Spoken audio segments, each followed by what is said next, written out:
How to win big with your health and your waistline in 2026. Let's face it, 2025 may or may not have been a great year for you, but 2026 is here. Today, I'm recording this on New Year's Eve. This is episode 39 of Driven for Health podcast. Now, we don't want to focus on just because the calendar flipped that it's a good time to jump into the New Year's resolutions. It's not because you finally want it bad enough. Certainly, a number of people out there do. Let's say 10% of anyone who follows me wants it really bad. It's not because this time you promise yourself that you'll do better. eh, when you rely on those type of things for your health, your nutrition, your fitness, your lifestyle, it's not going to work.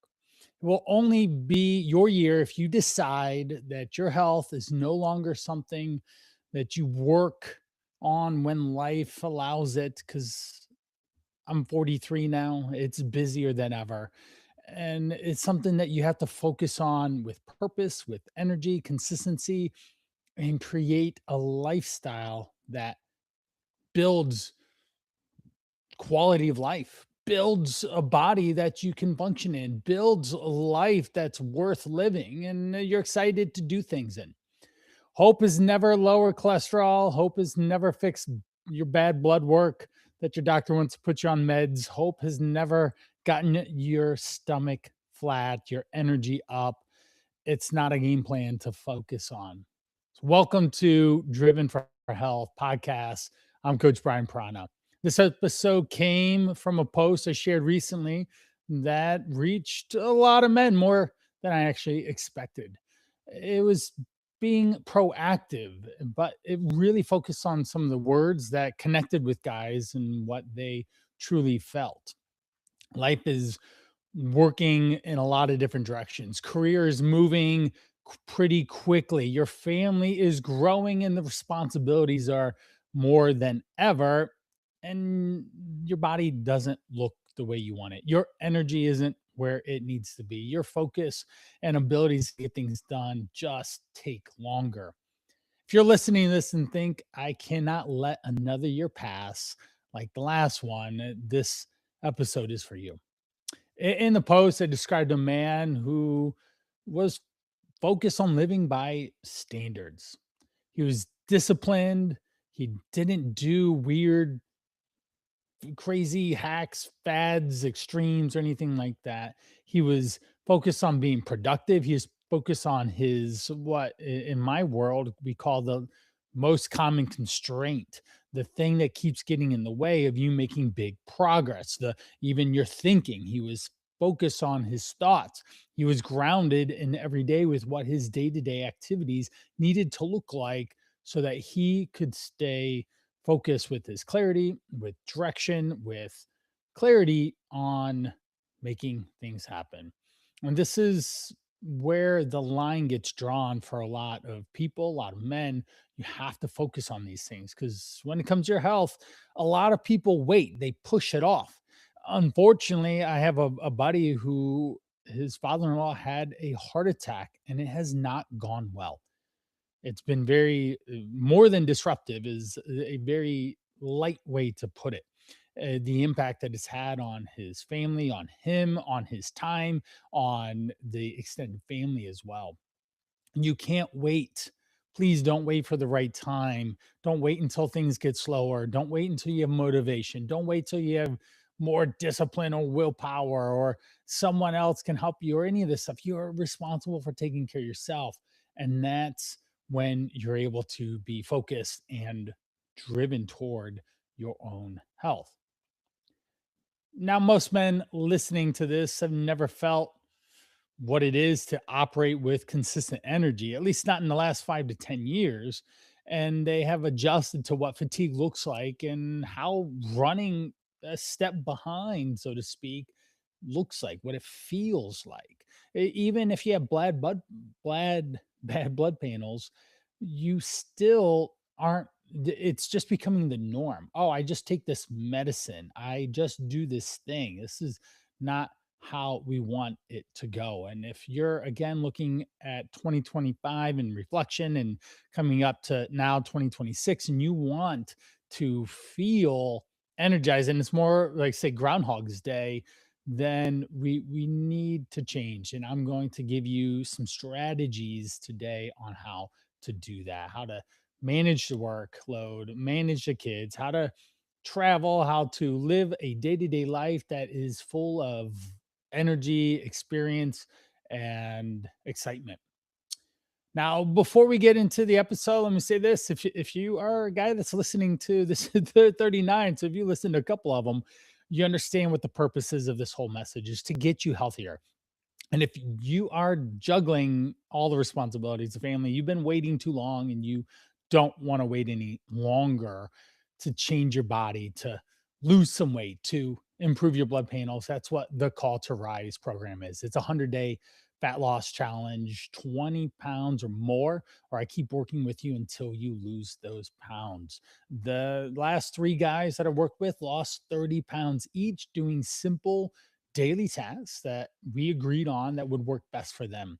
Not everyone tracks calories, not everyone. We're not taking shots, we're not doing peptides, we're just juggling life. We're learning how to maximize your strengths, understand what your weaknesses are, and then create a sustainable lifestyle through consistency, through work, and some radical support from not only myself, but the other men that are in the program. That's at thecalltorise.com. So we don't want to start over in February again. For the love, let's not. So into the episode we go. There are 6 strategies. Strategy number 1 is stop preparing and start acting.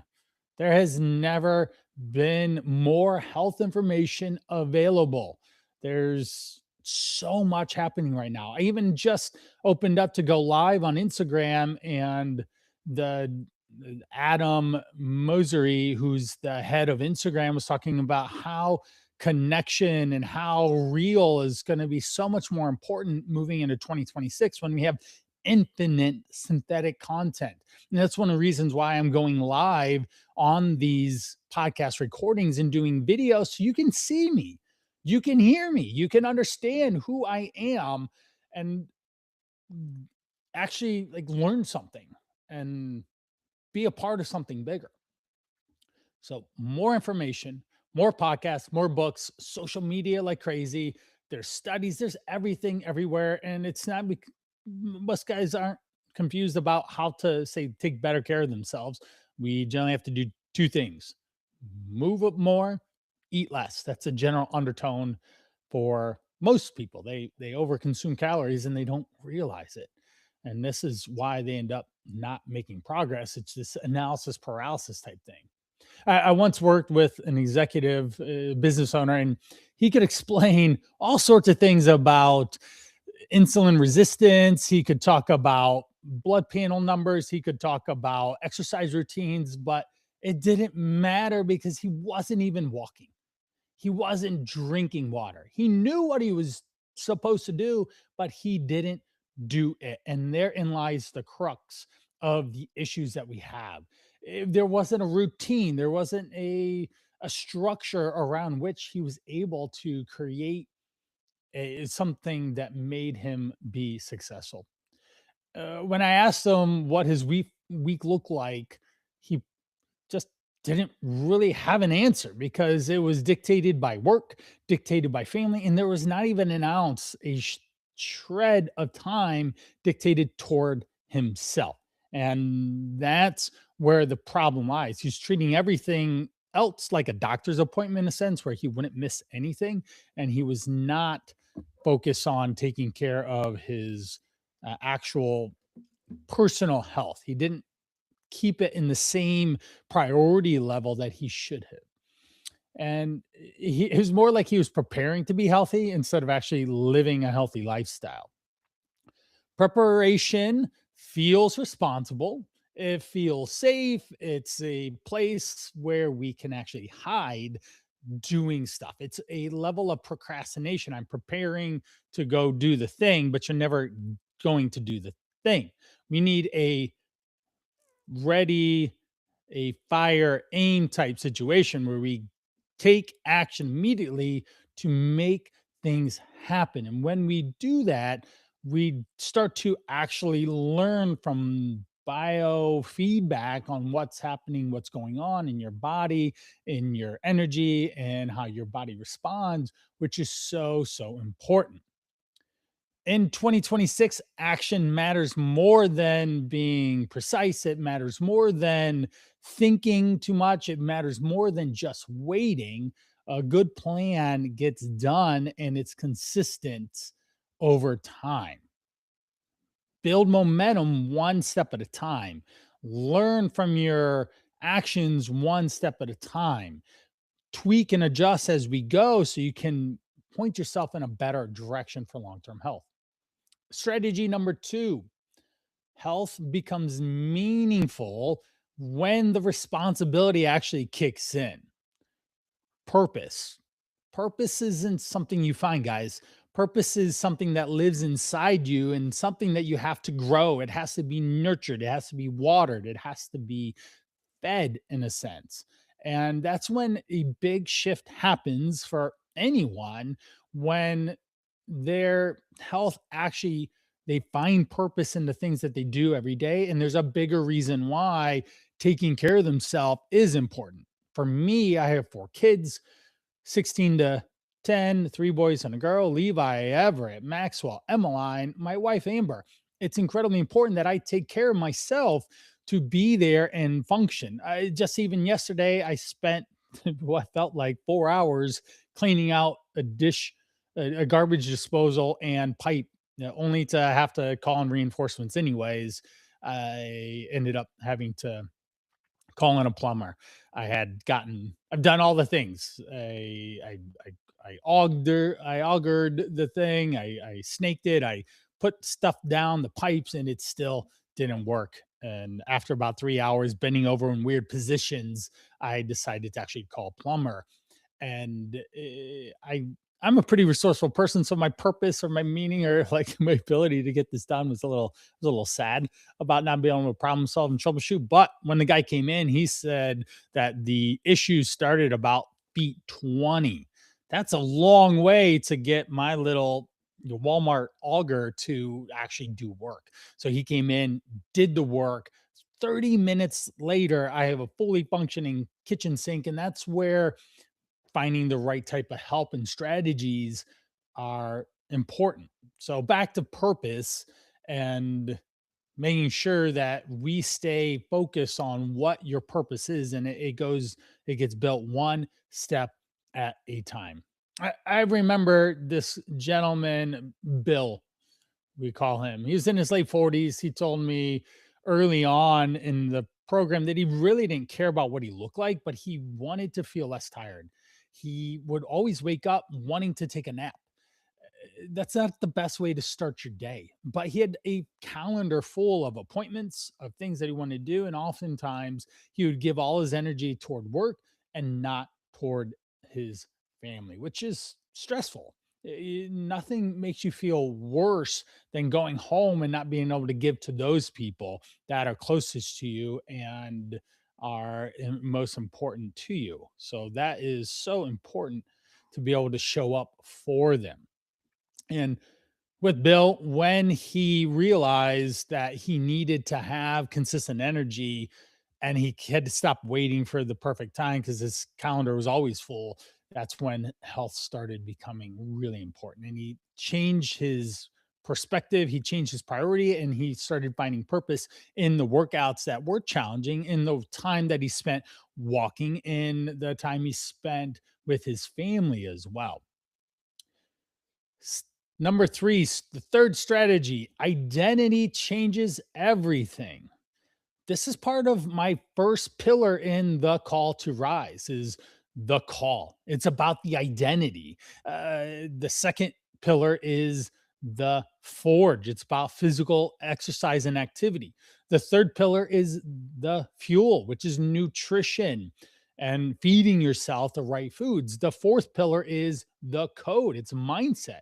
It's finding purpose. It's finding the right things up here to drive you to making the right decisions for yourself. And the fifth pillar is the brotherhood, the community, the communal aspect of doing this with other people and not just trying to do it on your own, because the people you surround yourself with are super important to drive who you are becoming.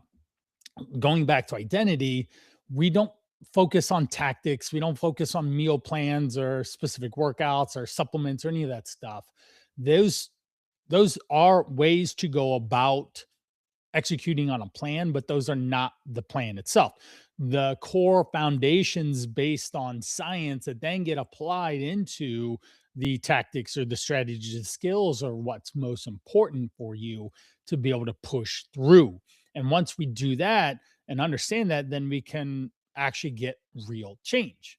But the identity of who you are inside and what 2026 should mean to you as far as your health goes is significant, and we want to make sure that you have the right focus on who it is that you want to become. Think of it like this: if you can envision yourself at the end of 2026 happy, satisfied, joy filled with the things that you've done with your health, your energy, and the more important things that result in your family life and your productivity, then that is so important to focus and feel that, because then we can shift that identity from where you're at now, feeling overweight or sad, no energy, lack of purpose, especially around your health. Then we have a map, a massive action plan that we can start to plan out. Now, one thing in this is that by doing the work, that's where the identity shifts. Okay.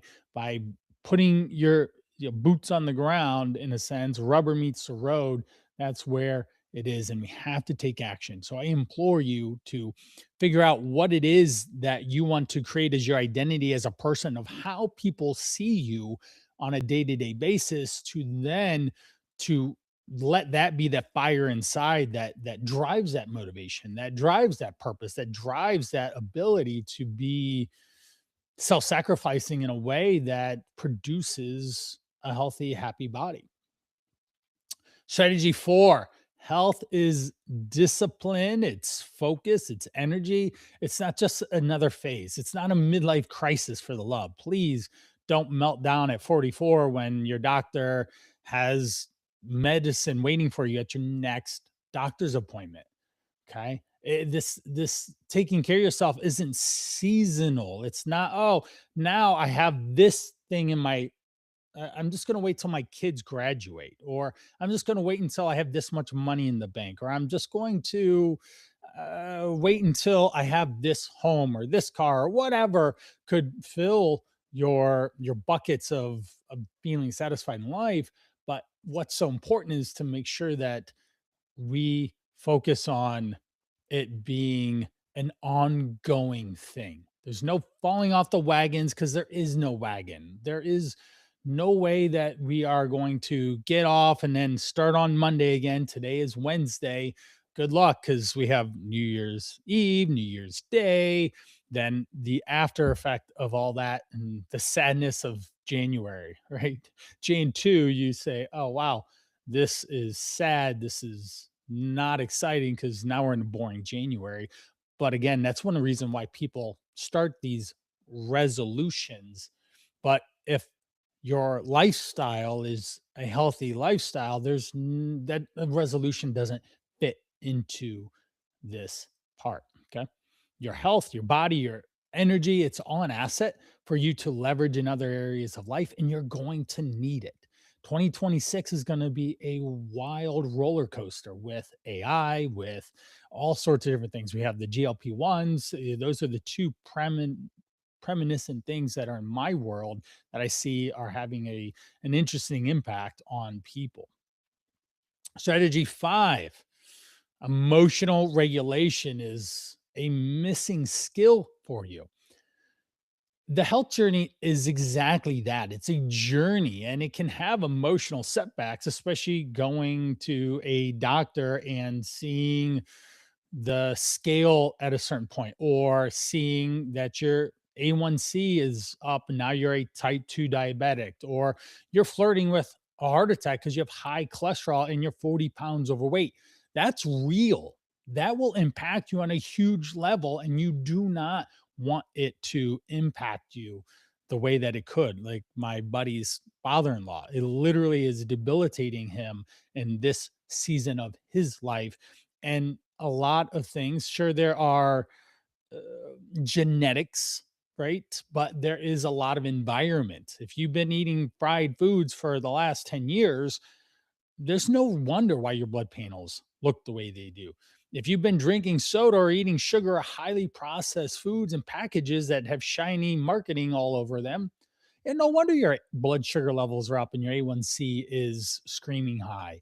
No wonder your doctor wants to put you on meds. No wonder your waistline is stretching past and you have to keep buying bigger and bigger clothes. Okay. Health can be an emotional roller coaster. The life is a journey, and the health journey is the same way. Now, I would work with I see this pattern a lot. I work with guys who focus so much on the week. They're just dialed in to the day-to-day life. That's very structured for them and for a lot of people. Monday through Friday, you go to work at certain times, you eat dinner at certain times, but the weekend is where things change. And this every single weekend he would let it loose in a sense and completely erase all of his progress or his gains in a sense of progress toward what his goals were, and it would just unravel. And come Monday we'd always have a setback, and then he'd charge through the week and then come back. And this guy's name was John, and I actually talked with him recently, and he'd been doing this pattern of behavior for years, which got him significantly overweight. He was drinking and eating in abundance and having a really good time in life, but he finally got called out. I called him out and said, "Hey, you really need to do something about this. You cannot just keep having this waffling, this flip flop, this fish out of water sensation where you make progress, but then you fall back and then you're emotionally distraught come Monday and you don't want to put in the effort again. And each time that you do that, you weaken your energy. You pull away from what your identity is, what your goals are, what your discipline is, what your motivation is, because there's never any progress for weeks, months, even years. Now, the last, there's two hands on this one, episode 6. All right. Or strategy 6. Your environment is helping you or it's hurting you. This is a huge reason why I'm focused so much so on community in 2026 for myself and business. Surrounding yourself with the right people, the right environment, it shapes your behaviors. It creates a standard of who you are and what you can do for yourself. What food is around, what it's available, what is inside your fridge, what do you do when you go out to lunch with a client, how do you order, how do you treat dinner nights with family, how do you react with pizza night on a Friday, what do you do when you go to the movies, what do you do when someone hands you something at the office, what do you do when you go by the break room and there's a pile of carbs and sugar, what do you do when you're rushing around in the morning and you have a choice, do I grab something or do I just rush out and push on with the day? These are all parts of just basic things that happen in everyday life that I rattle off the top of my head because I talk about these things so much with people finding real solutions. How is your time structured? Do you look at a calendar? Do you look at who you spend your time with? What are you consuming? Are you on your phone randomly scrolling through content? Are you doing things that have some sort of purpose and an outcome that shape your identity? Or are you just wasting time? because a lot of people wasted a lot of time in 2025. I'm even on my kids, especially my oldest two. They have phones now. We don't give phones before high school, which I think is a right move for people to do. This is personal parenting, but also they're going to be glued to the screen the rest of their life. So why give it to them earlier? Because it creates a lot of challenge for them to navigate this world that we're living in. Now, especially again with AI and all the things that are going on, what we want to do is for them, I'm saying, hey guys, do not live your life 10 seconds at a time. And I hope that by them being in my environment and guiding them as the father that I think I should be, and tell them the things that I think they need to hear, that they are going to live a more purposeful life, that they actually get value out of their screen time. They get something back from the attention that they are giving. And you are just the same. Don't live your life in 10 seconds at a time and scroll and scroll and just you will wake up 5 years from now sadder, unhappy, overweight, depressed with how your health and your life is going if that's how you spend your free time, because it's not free. It costs you a lot. 2026 needs to be different. I gave you 6 things to focus on there, and I want you to be as successful as possible going into this, okay? If you want some more help and you need some clear standards, some ways to execute daily, then that's what I do for a living. That's what the Call to Rise is about, a men's 100-day fat loss challenge. And call it out. It's a self improvement challenge in and of itself for you to rise up and become your best self. So let's not start New Year's resolutions. Let's not start over in January, February, or March or whatever. That let's get past that stuff. Use science backed information applied and implemented into your everyday life in the easiest way possible that maximizes your strengths, minimizes your weaknesses, or build better yet, redefines what your weaknesses are and plays to them in a good way so that you actually get results. There's 20 to 30 pounds that could be lost in the next couple of weeks. There's so much better blood panel levels that can come as a result of it. And there's so much more purpose and identity that can come, more importantly, spinning around your family, around the people that you love and you like and you want to be around, and at work.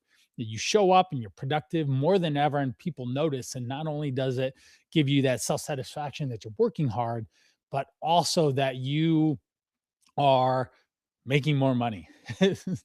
That's it for episode 39. I hope that these six strategies were helpful for you to start to rethink.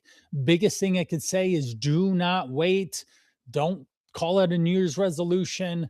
You need to change your lifestyle if you're not happy with how your health is. That's it for Coach Brian in episode 39 of Driven for Health. Catch you in the big episode 40.